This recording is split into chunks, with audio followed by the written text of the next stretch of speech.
તો કેમ છો ગુજરાતી મિત્રો? આજે ફરીથી આપણે આવી ગયા છે એક સરસ મજાનો વિડીયો લઈને, જેની અંદર આજે તમને હું કહેવા સાથે સાથે મસ્ત મજાની આજે વાત બી કરશું આપણે. મેં આજે જે ટ્રેડ લીધા છે, આજે મેં બેક ટુ બેક 4 ટ્રેડ લીધા છે. બેક ટુ બેક મતલબ કે મારા ટ્રેડિંગ ડે ની જે આપણું સેશન છે 9:30 થી 9:15 થી 3:30 સુધીના, એની અંદર મેં 4 ટ્રેડની પ્લાનિંગ કરી છે. સવારે મોર્નિંગમાં ડિસાઇડ કરી લીધું કે આજે આપણે પ્લાનિંગ કરીશું, વધારે ટ્રેડ કરશું. આજે એક ટ્રેડથી આજે આપણે નહીં કરીએ, આજે થોડાક વધારે ટ્રેડ કરવાનો ટ્રાય કરીશું. આપણે 4 ટ્રેડ કર્યા છે આજે. 4 ટ્રેડનું લોજિક સાથે આપણે વાત કરીશું આજે, અને આવતીકાલ માટેના જે ટ્રેડના જે લેવલ્સ છે એ બી આપણે પ્રોવાઈડ કરીશું. એની પહેલા તમે આ ડે નો ચાર્ટ છે. શું થયું છે જુઓ, માર્કેટ 3 દિવસથી કન્ટિન્યુ ઉપર જતું હતું. 3 દિવસથી માર્કેટ કન્ટિન્યુ ઉપર જતું હતું. આજે ખબર નહીં અચાનક શું થઈ ગયું ને 500 પોઈન્ટ નીચે પડી ગયું માર્કેટ. કેટલું? 500 પોઈન્ટ ગેપ ડાઉન.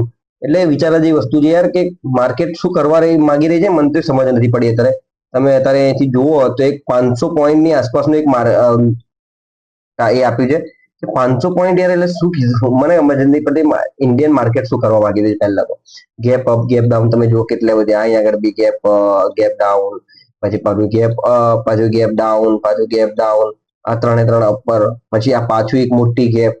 ખબર નહીં શું માર્કેટ કરવા ઈચ્છી રહ્યું છે ઇન્ડિયન માર્કેટ, મને કોઈ આઈડિયા નથી આવતો. તમે જો બધી જગ્યા પર અહીં બી ગેપ, અહીં બધી જગ્યા પર આ છેલ્લા આ વર્ષ સ્ટાર્ટિંગ થયું ત્યાંથી ગેપ અપ ગેપ ડાઉન ચાલુ થઈ ગયું છે. ખબર નહીં શું છે એને. બરોબર છે. હવે આજના ટ્રેડ જોઈ લઈએ. આની પહેલા આપણે જતા રહીએ 15 મિનિટની અંદર. તમને જોઈ લો આ 3 લેવલ, 3 ના ઉપરના લેવલ્સ આપણે જે હતા એ વર્કમાંથી એટલે આપણે એને કાઢી નાખ્યા છે. બરોબર છે. હવે માર્કેટ આજે ઓપન થયું બાદ તમે જુઓ માર્કેટની અંદર કેટલા બધા મેં બોક્સ બનાવેલા છે. ભાઈ આ એફપીજી ના બધા મારા બોક્સ છે. મારી એન્ટ્રીના જે બોક્સ છે ને એ બોક્સ છે, બીજા કોઈ બોક્સ નથી. બરોબર છે. એન્ટ્રીના જે સિનારીઓ બનતા હતા એ જ. હવે એમ તો જોવા જઈએ તો મારો 1 સેટઅપ, 2 સેટઅપ, 3 સેટઅપ, 4 અને 5 સેટઅપ મારા બની ગયા હતા. આ છેલ્લા સેટઅપ પર મેં એન્ટ્રી નથી કરી, કારણ કે માર્કેટ થોડું કંઈ કન્સોલિડેશન કરતું હતું. મને નતું લાગતું માર્કેટ જશે, પણ એની પછી માર્કેટ દેખો કેટલું બધું ગયું છે. એક જ કેન્ડલે બધાનું ટાર્ગેટ આપી દીધું છે 15 મિનિટની અંદર. તો આજના માર્કેટની અંદર બહુ મસ્ત મજાનું માર્કેટ હતું આજે, અને જગ્યા પર તમને ટ્રેડ કરવાના ચાન્સીસ મળ્યા હતા. આપણે એકવાર જતા રહીએ 5 મિનિટની અંદર. સવારે જે મોર્નિંગમાં મેં 5 મિનિટમાં ટ્રેડ કરવાનો પ્લાનિંગ કર્યો હતો એમાં જતા રહીએ.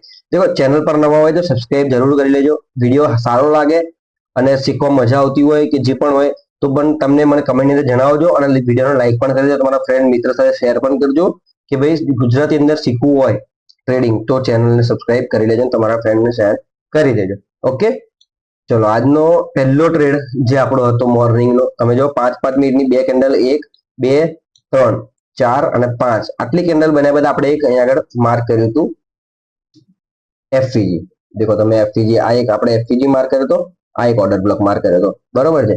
હવે તમે અહીં જુઓ એફઈજી ના કમ્પ્લીટ માર્કેટ શું કર્યું, આ જગ્યાએ ટેપ કર્યા બાદ માર્કેટે રિવર્સ આપ્યું. આપણે એન્ટ્રી કરી હતી 23,300 નું લેવલ જોઈને કે ભાઈ આ લેવલ તૂટશે ને એની આસપાસ આપણે એન્ટ્રી કરવાનો પ્લાન કરશું. રનિંગ કેન્ડલમાં આપણે ઘૂસ્યા હતા. રનિંગ કેન્ડલની અંદર જ આપણને પ્રોફિટ સારું એવું મળી ગયું છે. ડે લો આપણે જે અહીં આગળ એક લો હતો, ડે લો નતો ગયું આપણે, અને આપણે આ લેનો પહેલા ટાર્ગેટ રાખેલું ડે લો માટે, પછી સેકન્ડ ટાર્ગેટ હતું, પણ પહેલું આપણું આ હતું જે આપણું ઇઝીલી આપણને મળી ગયું છે. આ પહેલો મારો ટ્રેડ હતો, એનું લોજિક મેં તમને કહી દીધું. એફસીજી પર ટેપ કરીને માર્કેટ નીકળી ગયું. સેકન્ડ ટ્રેડ મારો જે હતો એ જોઈ લો તમે. આઈ થિંક મેં એને હા યસ આઈ રહ્યો 3 મિનિટની અંદર મેં એને પ્લાન કર્યો હતો, અને સેકન્ડ ટ્રેડ મને લોસ ગયો છે. તમે જોઈ લો, પહેલા તમે સિનારીઓ જોઈ લો શું છે. માર્કેટે કન્ટિન્યુ ફોલ કરતું હતું જેમાં આપણે પ્રોફિટ કેચ કર્યું હતું. બરોબર છે. એની પછી આપણે ત્યાં આગળ એક એફસીજી દેખ્યો અને એની પર આપણે એક ઓર્ડર બ્લોક દેખ્યો. બરોબર છે. તો હવે જુઓ અહીં શું થયું. એફઈજી હતો, એફઈજી માર્કેટ ટેપ કર્યો. ટેપ કર્યા બાદ માર્કેટે રિવર્સ કર્યું. આ રિવર્સ કેન્ડલ પર આપણે એન્ટ્રી કરી. થોડું ફોલોઅપ આવ્યું ત્યારે શું કર્યું, આને ભૂલી જાઓ. હમણાં આ જે છે મેં માર્ક કર્યું એને તમે ભૂલી જાઓ. બરોબર છે. આને મેં ડિલીટ કરી દઉં 2 મિનિટ પછી તમને પાછું ડ્રો કરીને બતાવી દઈશ. બરોબર. તમે જુઓ ઓર્ડર બ્લોક ટચ થઈ ગયું છે, એફઈજી બી ટચ થયું. એ ટચ થયા પછી આપણે એન્ટ્રી કરી હતી 1 મિનિટની અંદર, જે તમને પાછું એકવાર રિપીટ કરીને બતાવી દઉં. દેખો આ એન્ટ્રી મારી બની હતી. આ જગ્યાએ મેં ફોલોઅપ કેન્ડલનો આવ્યો એટલે મેં એન્ટ્રી કરી. થોડુંક માર્કેટ ગયું હતું, નથી ગયું એવું નહીં, કે થોડા ઘણા પોઈન્ટ આપણને આપ્યા બી ખરા. કેટલા પર છે 54 થી લઈને આપણને ટાર્ગેટ આપ્યો તો નથી આપ્યો એવું નહીં, આપણે લીધો નથી ટાર્ગેટ, પણ આપણું ટાર્ગેટ હતું આ કે આપણે આટલા સુધી માર્કેટ જશે તો આપણે એન્ટ્રી એક્ઝિટ કરીશું. બટ માર્કેટ શું કર્યું, અહીંયા આગળ 3 કેન્ડલ બાદ રિવર્સ થયું, પાછું 3 કેન્ડલ બની, પછી રિવર્સ થયું ને માર્કેટે સ્ટોપ લોસ આપણું હિટ કરી નાખ્યું. ઓકે, કઈ વાંધો નહીં, સ્ટોપ લોસ લેવા બી જરૂરી છે માર્કેટની અંદર. હવે એની પછી મેં નેક્સ્ટ કયો ટ્રેડ પ્લાન કર્યો, આ ટ્રેડ પ્લાન કર્યો. કેવી રીતે પ્લાન કર્યો હું તમને બતાવી દઉં.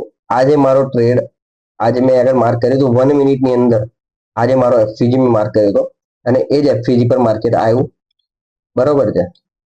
ઉપર તમને એક ઓર્ડર બ્લોક બી ટ્રેડ બતાવી દઉં, જોઈ લો. બરોબર છે, આ ઓર્ડર બ્લોક ટચ થયું માર્કેટ, એની પછી માર્કેટ નીચે આવ્યું. માર્કેટની અંદર એક લો બનાવેલો હતો, એ લો બ્રેક થયો.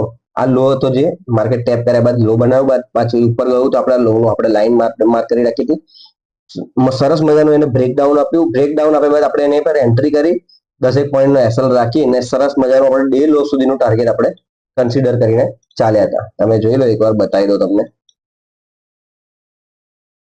હા, આઈઓ ટ્રેડ હતો આપણો, યસ છે. ડે લો નો ટાર્ગેટ આપણું આ ડે લો હતો આપણો, અને આ ડે લો સુધી આપણે ટાર્ગેટ રવા દીધું હતું. તમે પાછું જોઈ લો. હવે લાઈન ડ્રો કરી દીધી છે, આવી જાઓ. ઓકે, દેખ્યું તમે વન વે, એક સરસ મજાનું આપણી એન્ટ્રી અને પછી એની બાદ મસ્ત મજાનો વન વે આપણને પ્રોફિટ આપ્યું છે. હવે એની ત્યારબાદ ફરીથી તમે જુઓ, આ જગ્યા પર માર્કેટે ફરી એક લેવલ બનાવ્યું હતું એફસીજી નું, જે આપણે માર્ક કર્યું હતું. માર્ક કર્યા બાદ સેમ જગ્યાથી માર્કેટે ટેપ કર્યું. આ 3 મિનિટનો ચાર્ટ છે, 3 મિનિટમાં આપણે એન્ટ્રી કરી હતી. ત્યાં માર્કેટે સેમ જગ્યાથી પાછું માર્કેટ ટેપ કર્યા બાદ રિવર્સલ થયું. મસ્ત મને રિજેક્શન કેન્ડલ સાથે બોડી કેન્ડલ મળી આપણને. તમે જો આ rejection candle plus body candle સરસ મજાની, અને આપણે ત્યાં આગળ એન્ટ્રી કરી લીધી. એન્ટ્રી કર્યા બાદ તમે જો વન વે નીચે, જો વન વે એકદમ નીચે, અને એ આપણે ટાર્ગેટ બુક કર્યું હતું 23,100 ની આસપાસ. 23,100 સુધી આપણું ટાર્ગેટ રાખ્યું હતું કે ત્યાં સુધી માર્કેટ જશે ત્યાં સુધી આપણે વેટ કરીશું. જુઓ છે 23,100 અહીં સુધીનું માર્કેટ આપણે ટ્રેડ હોલ્ડ કર્યો હતો. ચોથો આ 4 ટ્રેડ મારા પતી ગયા છે. જો પહેલા ટ્રેડમાં પ્રોફિટ, અહીં આગળ આપણને થયું હતું પ્રોફિટ, અહીં આગળ આપણને થયું લોસ, આ જગ્યાએ થયું આપણને પ્રોફિટ, અને આ જગ્યાએ થયું આપણને પ્રોફિટ. 3 profit, 3 profit, 1 loss. બરોબર છે, અને એ લોસ બહુ ઓછો હતો. આપણે 10 પોઈન્ટની આસપાસનો લોસ હતો, વધારે નથી લોસ. તમે બીજો 7 પોઈન્ટ છે, મને પ્રીમિયમ 10 પોઈન્ટનો અસર લીધો હતો. બરોબર છે. હવે અહીં આગળ તમે જુઓ, માર્કેટે શું કર્યું, આ જગ્યાએથી માર્કેટ રિવર્સ થયું છે, બટ અહીં આગળ મેં ટ્રેડ નથી લીધો. મેં વેટ કર્યો તો આ જગ્યા પર કે ટ્રેડ લઈ લો આ જગ્યા પર, પણ એની પછીની જે ફોલોઅપ કેન્ડલ આવી ત્યારબાદની માર્કેટ ઉપર જતું હતું, અને પછી માર્કેટ અહીં આગળ નીચે ગઈ. અને આ ટ્રેન્ડ લાઈન મેં પછી ડ્રો કરી આ કેન્ડલ બન્યા બાદ, અને માર્કેટ ટ્રેન્ડ લાઈનને બ્રેક નતું કરતું. જોવા ટ્રેન્ડ લાઈનને બ્રેક નથી કરતી ને, એક વાર ટેપ થયું, બીજી વાર થયું, ત્રીજી વાર થયું, બ્રેક નતું કરતું માર્કેટ. મેં અહીં આગળ ટ્રેડ અવોઇડ કર્યો, અને બાદ એને મેં અવોઇડ કર્યો, મોબાઈલ ફોન મૂકી દીધો. પછી મેં કહું સેટ હવે ટ્રેડ નથી કરવો. એની બાદ પછી આ કેન્ડલ બની. આ કેન્ડલ બાદ તમે જો સરસ મજાનો ફોલ, અને જોરદાર ફોલ આવે છે. એવું બી નહીં કે યાર થોડો ઘણો ફોલ, એટલે કે સરસ મજાનો એક 150 પોઈન્ટનો ફોલ આવે છે. કેટલા? 150 પોઈન્ટનો, 150 150 પોઈન્ટનો ફોલ છે, જે આપણે લેવાનો રહી ગયો. વન વે ગયો છે, એવું બી નથી કે આપણે થોડું ઘણું ઉપર આવ્યું હોય પછી ગયું હોય. સેમ આના અહીં આગળ બી એન્ટ્રી કરી હોત, અહીંનું સ્ટોપ લોસ રાખ્યું હોત, આરામથી ઈઝી તમને બતાવી દો. આ જગ્યા પર મેં એન્ટ્રી કરી હોત, આ જગ્યાએ મારો સ્ટોપ લોસ રાખ્યો હોત. તો છે ટાર્ગેટ નું જોઈ લેતા પછી જે બી હતું એ, પણ એકવાર વન વે તો જેવું ગયું છે માર્કેટ. એવું બી નથી કે આપણે ચલો 23,000 સુધી રાખતા તો બી આ 23,000 રાઉન્ડ ફિગર છે, રાઉન્ડ લેવલ ત્યાં સુધી બી રાખતા તો આપણને આરામથી પ્રોફિટ થઈ જતું. 1 પોઈન્ટનો પ્રોફિટ છે, પ્રીમિયમ અંદર તમને 71 પોઈન્ટ તમને મળી જતા. બટ આપણે એ મિસ કરી દીધું. મિસ કર્યું એટલે કે મેં અવોઇડ કર્યો કે ભાઈ હવે નથી કરવું, કારણ કે માર્કેટ કન્સોલિડેશન કરતું હતું, એટલા માટે મેં એન્ટ્રી નથી કરી. હવે આ થઈ ગયા મારા આજના 4 ટ્રેડનું લોજિક. 5મી એન્ટ્રી મારી થતી હતી, એનું બી તમને લોજિક મેં તમને આપી દીધું છે. આજે માર્કેટની અંદર બહુ બધા સેટઅપ બન્યા છે. આપણી વારંવાર આપણા સેટઅપ બન્યા છે, અને વારંવાર એન્ટ્રી આપણે કરી છે. એક એન્ટ્રી પ્રોફિટમાં ગઈ, સેકન્ડ એન્ટ્રી લોસમાં, ત્રીજી પ્રોફિટ, અને ચોથી બી પ્રોફિટમાં. 5મી એન્ટ્રી કરી હોત તો બી પ્રોફિટમાં રહેતા, પણ નથી કરી. ઓકે, આ મારા આજના ટ્રેડ હતા. હવે આવતીકાલ માટે તમારે શું કરવું, આવતીકાલના ટ્રેડમાં તમારે કેવી રીતના પ્લાનિંગ કરવું. દેખો, હું અત્યારે ટ્રેડનું હું તમને લેવલ્સ આપું છું, પણ લેવલ જો નથી કામ કરતા, સમજો કે એને ગેપ અપ યા ગેપ ડાઉન થઈ જાય છે, તો ટ્રાય કરો કે આ રીતને એફસીજી એને શોધવાનો અને એના બેઝ પર એન્ટ્રી કરવાનો. પણ ક્યારે કરશો કે જ્યારે તમને પોતાના પર કોન્ફિડન્સ હશે ત્યારે. ઓકે, જો તમે એના પર તમારા પોતા પર નહીં હોય ને, તો તમારે કોઈ મતલબ નથી, તમે કશું નહીં કરી શકો. બરાબર છે. હવે આજના આપણે ટ્રેડ આપણા જે લેવલ્સ હતા એ લેવલ્સ લઈ લઈએ અને કલર બદલી કરીએ. ઓકે, આ બે કે એક થોડુંક મને એક લેવલ લાગી રહ્યું છે જે અહીંયા આગળ મૂકવા જેવું, જે આપણે મૂકી રહ્યા છે. અને ઓકે 100 નું લેવલ છે ને, રાઉન્ડ ફિગર આપણે લઈ લઈએ એને. ઓકે ડન, બરાબર છે. એક આ લેવલ છે જે આપણે વારંવાર માર્કેટ ટચ થવું છે. જુઓ તમે, એક first, second, third, fourth, fifth, fifth અને સિક્સ, 6 વખત ટચ થયું છે માર્કેટ આજના દિવસ. આ લાઈન જે મેં માર્ક કરી એની અંદર, અને એક ઇમ્પોર્ટન્ટ લેવલ ગણી શકાય. બરોબર છે, માર્કેટ ત્યાં જ ક્લોઝ થયું છે એની આસપાસ. તો જોઈએ હવે શું થાય છે. તમે એકવાર આને બી વોલ્યુમ ફિક્સ વોલ્યુમ રેન્જ બી મારશો તો એ તમને ઉપર રેન્જ બનાવતો, પણ ઠીક છે, તમારે રનિંગમાં તમે મારજો એને. અત્યારે તો નથી જરૂર, બરોબર છે, અત્યારે જરૂર નથી. તમે જો 15 મિનિટની અંદર બી તમને સેટઅપ તો બધા આજના દિવસનો સેટઅપ બધા મોબાઈલ છે. જઈ જોવું તો મને સેટઅપ દેખાય છે, તો ખબર નહીં કેમ જે જગ્યા પર જોઉં તે જગ્યાએ સેટઅપ દેખાય. એટલે એન્ટ્રીના તમે જો માર્કેટ સમજી ગયા નહીં તો તમને કોઈ જગ્યાએ તમને એવું નહીં લાગે કે મારો સેટઅપ નતો બનતો, અને એ તમને પ્રોપર વર્ક કરીને દેખાડશે. એવું નહીં કે નહીં દેખાડે. મારો બી આ જે મારો જે લોસ થયો એ લોસ, ચલો મેં એનું ટાર્ગેટ મારું એસએલ થોડુંક મોટું રાખ્યું હોત તો મારો એસએલ ના જતો, મને ટાર્ગેટ તો મળતું જ, કારણ કે ઓવરઓલ મારી ડાયરેક્શન થઈ હતી કમ્પ્લીટ હતી. એવું હતું નહીં મેં કે ભાઈ શોર્ટ બધા માર્કેટ પડતું હતું મેં ઉપર જવાનો ટ્રેડ લીધો નથી. મેં બધા શોર્ટ સાઈડના ટ્રેડ લીધા, બધા મેં સેલ જ કર્યા છે, પુટ જ બાય કર્યા છે. બરોબર છે, તો એ જ છે, મારી ડાયરેક્શન સહી કમ્પ્લીટ હતી, ઓકે હતી. પણ શું થયું કે થોડુંક મારું સ્ટોપલોસ એ જ થઈ ગયું કે નજીક હતું એટલા માટે. બરોબર છે, કઈ નહીં. જો થોડા ઘણા સ્ટોપલોસ 100% કોઈ બી પર ઓકે નથી હોતું. કોઈ આપણે બી સ્ટોપલોસ જતા હોય છે, બધા થતા હોય છે. એની સાથે આપણે રિકવર બી કરી લીધું ને યાર.